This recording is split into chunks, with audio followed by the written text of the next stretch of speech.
Hello दोस्तों, प्रणाम, राधे राधे। कैसे होंगे?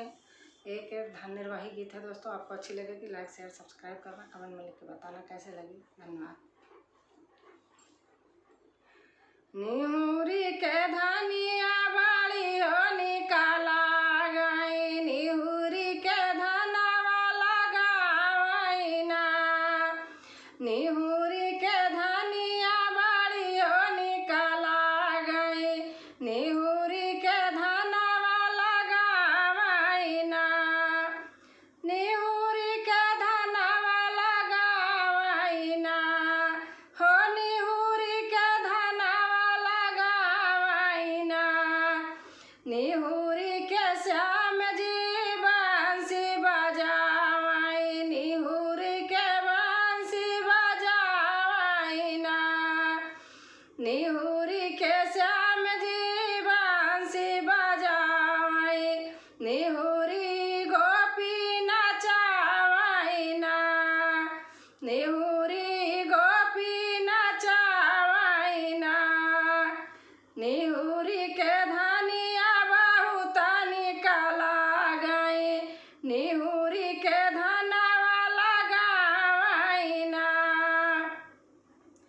निहुरी के धनिया बहुत निकाला गई, निहुरी के धनवा लगावई ना।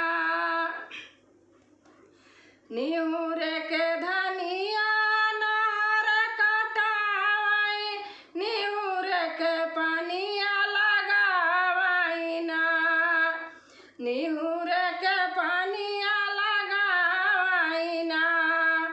निहुरे के धनिया बड़ी निकाला गई, निहुरी के धनवा लगावई ना।